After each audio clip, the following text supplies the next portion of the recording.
നമസ്കാരം. Satellite ഫോണുമായി Israeli പൗരനെ police പിടികൂടിയിരിക്കുന്ന വാർത്ത വേറെ എവിടെ നിന്നുമല്ല വരുന്നത്, കേരളത്തിൽ നിന്നുമാണ് ഇപ്പോൾ വരുന്നത്.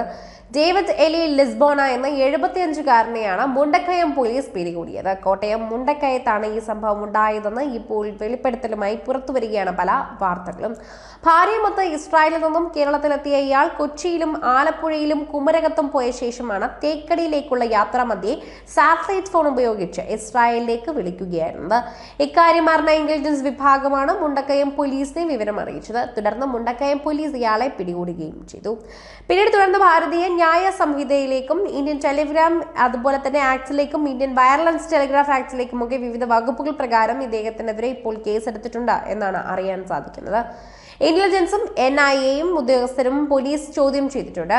സാറ്റലൈറ്റ് ഫോൺ പിടിച്ചെടുത്തിട്ടുണ്ട്. മറ്റു നിയമവശങ്ങളും നിയമ നടപടികൾക്കും ശേഷം സ്വന്തം ജാമ്യത്തിൽ വിട്ടയച്ചിട്ടുണ്ട്. ഇന്ത്യയിലെ സാറ്റലൈറ്റ് ഫോൺ നിയമവിരുദ്ധമാണെന്നും അറിയില്ലെന്നും ഡേവിഡ് എലി ലിസ്ബോണ മൊഴി നൽകിയിട്ടുണ്ടായിരുന്നു. പോലീസിന് ഈ മൊഴി തന്നെ നിർണായകമായതും വളരെയധികം തന്നെ നല്ലതുപോലെയും ശരിയായതുപോലെയും തോന്നിയത് കൊണ്ടാണ് വിട്ടയച്ചതെന്ന് പറയുന്നുണ്ട്.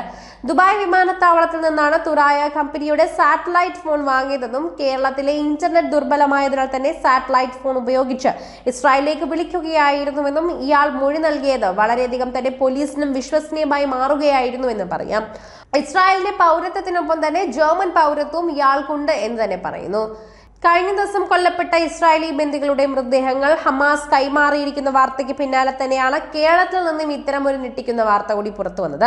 ശരിക്കും പറഞ്ഞാൽ ആദ്യം ജനങ്ങളെല്ലാം ഒന്ന് ഭയന്നു എന്ന് തന്നെയാണ് പറയുന്നത്.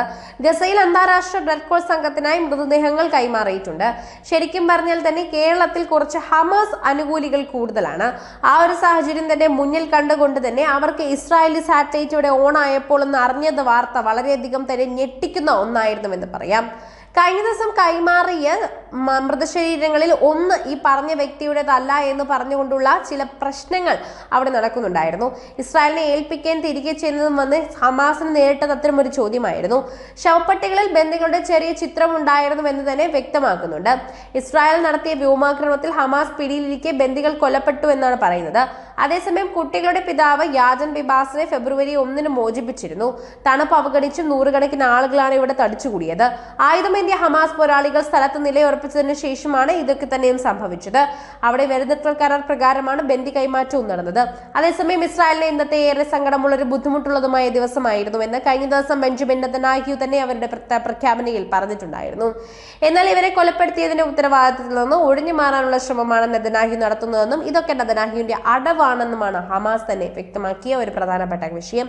ബന്ദികളെ ജീവനോടെ നിങ്ങളിലേക്ക് തിരികെ എത്തിക്കാനാണ് ഞങ്ങൾ ആഗ്രഹിക്കുന്നതെന്നും പക്ഷേ നിങ്ങളുടെ സൈന്യവും നേതാക്കളും അവരെ തിരികെ കൊണ്ടുപോകുന്നതിന് പകരം അവരെ കൊല്ലാനാണ് തീരുമാനിച്ചിരിക്കുന്നതെന്നും ഹമാസ് വ്യക്തമാക്കി. ഇസ്രായേൽ വ്യോമാക്രമണത്തിൽ കഫീറും സഹോദരനും മാതാവും കൊല്ലപ്പെട്ടതായി തന്നെ 2023 നവംബറിൽ തന്നെ ഹമാസ് അറിയിച്ചിരുന്നു. ഹമാസ് ഇസ്രായേൽ യുദ്ധം ആരംഭിച്ചിട്ട് 500 ദിവസങ്ങൾ പിന്നിടുകയാണ്. 2023 ഒക്ടോബർ 7 ഹമാസ് തെക്കൻ ഇസ്രായേലിലേക്ക് ഇരച്ചുകയറി സമാനതകളില്ലാത്ത ക്രൂരതകൾക്ക് തുടക്കം കുറിച്ചതെന്ന് പറയുന്നു. നിലവിലെ ഒരു മാസത്തോളമായി തന്നെ ഗസ മുനമ്പിൽ വെടിനിർത്തൽ പ്രഖ്യാപിച്ചിരിക്കുകയാണ്. എന്നാൽ നിലവിലെ വെടിനിർത്തൽ കരാറിന്റെ കാലാവധി മാർച്ച് മാസത്തോടെ അവസാനിക്കും. അതിനുശേഷം ഇരു വിഭാഗവും വെടിനിർത്തൽ ചർച്ചകൾ ഉണ്ടാകുമോ, ആരംഭിക്കുമോ എന്നും അതോ യുദ്ധം തുടങ്ങുമോ എന്നതുമാണ് ഇപ്പോൾ പ്രധാന ചർച്ച. അതൊക്കെ തന്നെ ഇപ്പോൾ ചർച്ച ചെയ്യുന്നുണ്ടെന്ന് പറഞ്ഞേ മതിയാകൂ. ഇക്കാര്യങ്ങളൊന്നും ഇതുവരെ വ്യക്തമല്ല എങ്കിലും ഇനി യുദ്ധം ഉണ്ടാവുകയാണെങ്കിൽ അത് സഹിക്കാൻ പറ്റില്ല എന്ന് തന്നെയാണ് ഇപ്പോൾ നിരവധി പേർ തന്നെ സംസാരിക്കുന്നതെന്ന് പറയാം.